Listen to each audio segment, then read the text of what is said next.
Os 3 padrões de alimentação que podem ajudar a regular o açúcar no sangue.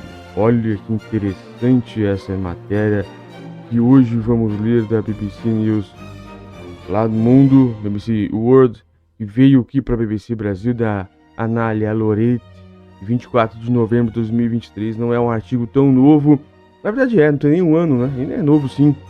Ela diz aqui, os 3 padrões de alimentação que podem ajudar a regular o açúcar no sangue. É importante, muito importante com essa onda de calor, contra tudo. Vamos lá. A glicose é o combustível mais importante em nosso corpo. É dela que extraímos a energia necessária para nosso movimento, nosso pensamento e para os batimentos cardíacos. Ela é fundamental para as nossas funções vitais. Mas se esse nível de glicose ou açúcar no sangue não for adequado, podem ocorrer sérios problemas de saúde. O diabetes é uma doença metabólica crônica, caracterizada pelos altos níveis de glicose no sangue.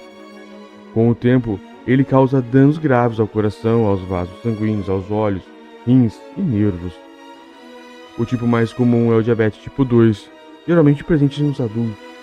Ele ocorre quando o corpo se torna resistente à insulina ou não produz insulina em quantidade suficiente.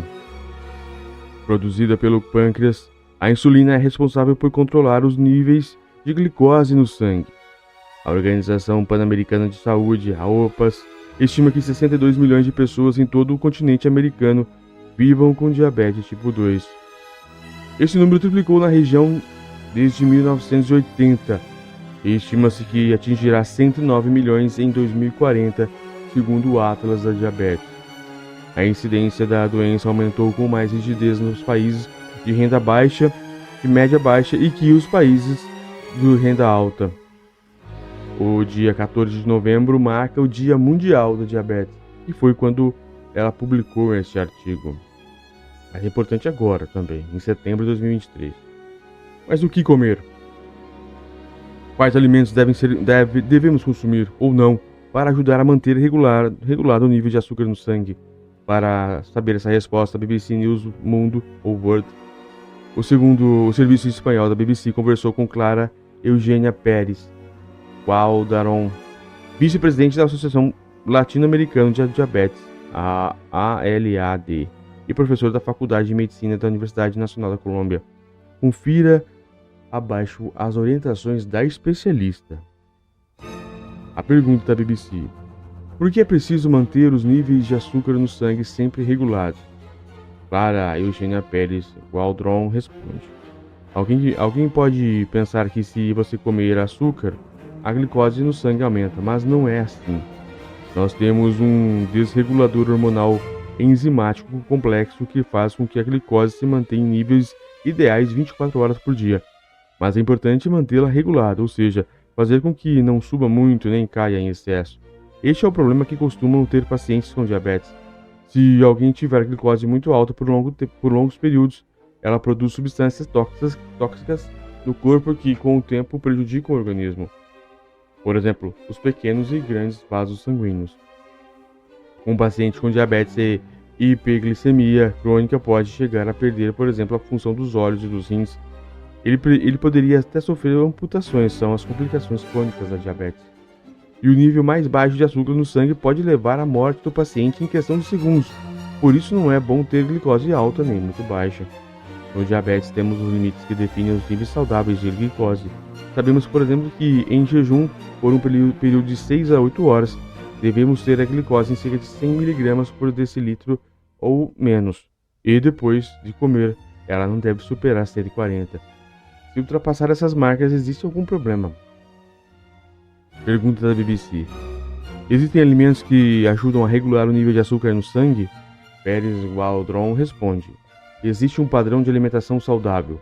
Alguns alimentos ajudam a glicose a permanecer regulada e outros, ao contrário, evitam que ela se regule.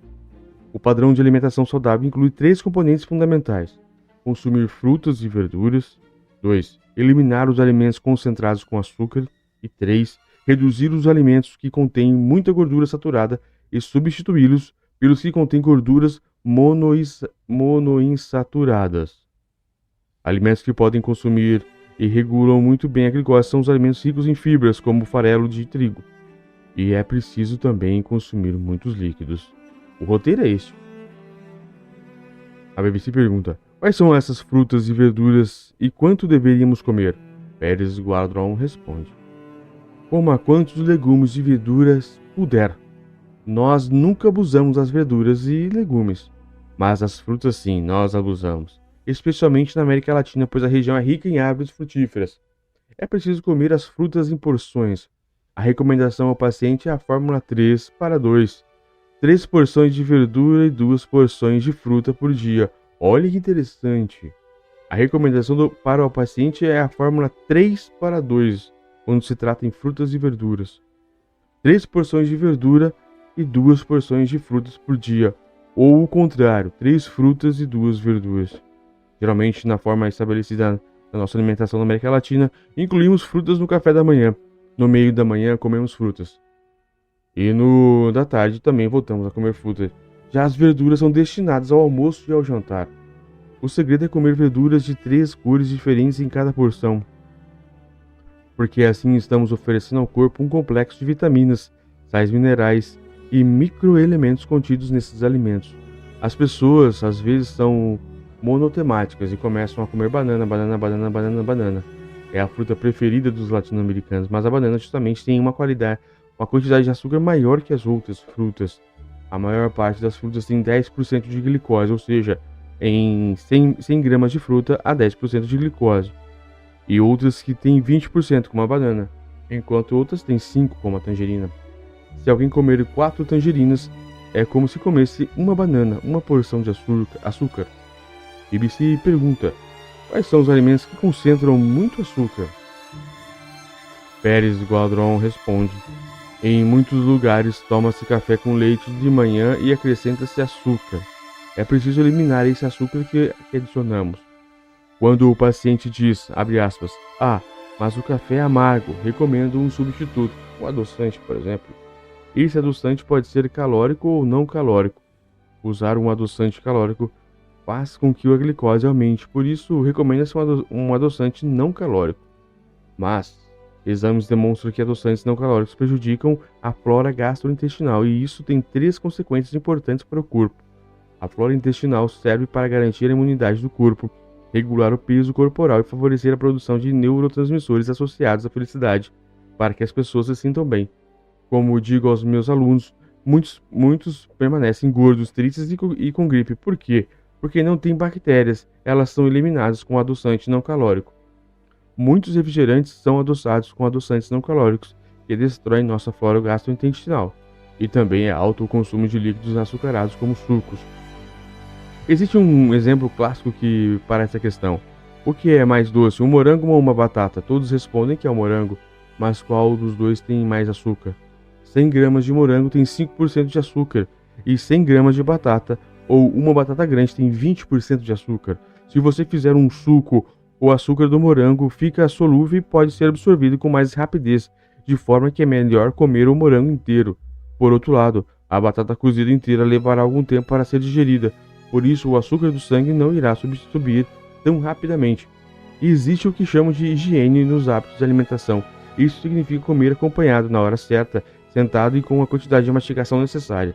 Se eu mastigar batata, sinais de saciedade chegarão ao meu cérebro em 15 minutos. O BBC pergunta: e quais são as gorduras saturadas? Pérez Guadron responde: é preciso reduzir as gorduras saturadas e aumentar as monoidratadas. Por isso, é preciso usar o azeite de oliva. Nos países de Cone Sul, o azeite de oliva é muito consumido, mas em outras regiões da América Latina não. Em vez de consumir azeite de oliva, as pessoas usam o tecido celular subcutâneo do porco ou do frango, ou seja, elas derretem a pele dos animais.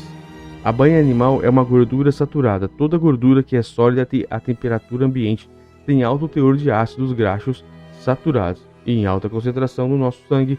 Ela faz com que a insulina não funcione adequadamente. Se a insulina não funcionar bem, o nível de açúcar no sangue automaticamente aumenta. Por outro lado, cerca de 20 ml de azeite de oliva por dia representa um consumo ideal de gordura. Ela faz com que sua vida funcione melhor e, portanto, o nível de glicose é reduzido. A BBC pergunta: O que um diabético deveria comer e não comer? Pérez Guadrão responde. Ele deveria comer mais frutas, legumes e verduras e menos alimentos concentrados de açúcar, evitar líquidos açucarados e consumir gordura positiva, como o do azeite de oliva. Essa gordura também se concentra nos frutos secos e peixes de águas marinhas, frias e profundas. Mas além da alimentação, é fundamental caminhar. Se você fizer exercício, andar de bicicleta ou patins e andar, você está muito bem. Mas caminhe pelo menos 7.000 passos por dia. Já fizemos essa leitura aqui, né? Sobre quantos passos por dia, são 10.000. É preciso abandonar as horas de ficar sentado. O que mata as pessoas é a cadeira. É um inimigo silencioso. Se você passar 8 horas do dia sentado, comece a reduzir pela metade ou a terça parte. Você pode começar a trabalhar em pé ou caminhando e começar a mover-se. É algo possível de se implementar. Todo esse plano nutricional complexo precisa ser acompanhado de atividade física e fará com que você se sinta muitíssimo melhor. E a taça de vinho é ruim para o nível de glicose no sangue? Pérez Guardão responde: beber moderadamente traz consequências positivas para o sistema cardiovascular. Tomar uma taça de vinho por dia não causa danos, ao contrário, faz bem. O vinho tem uma grande quantidade de substâncias benéficas para a saúde. O problema é que a maior parte dos latino-americanos não consome o vinho como no sul do continente, onde se bebe 1 ou 2 taças durante as refeições. O ruim é o acúmulo. Por exemplo, se você tomar todas as taças de vinho da semana juntas no sábado, neste caso, o recomendado é não beber álcool. Mas o vinho faz mal para o paciente com diabetes que tem dislipidemia do tipo hipertriglicemia. Isso porque o álcool no fígado favorece a construção de novos triglicérides que eventualmente podem prejudicar o paciente com diabetes. A BBC pergunta por final: existe algum outro fator que nos ajude a regular a glicose? Pérez Guardão por fim responde: outro ponto muito importante são as horas de sono. Às vezes o sono alimenta mais do que a própria alimentação. Como fazer para melhorar a qualidade do sono? Praticando atividades físicas todos os dias. Se você seguir todas essas recomendações, logo verá que tudo se sairá bem. Uma excelente matéria da BBC Brasil sobre saúde, e essas são as que eu mais gosto de ler.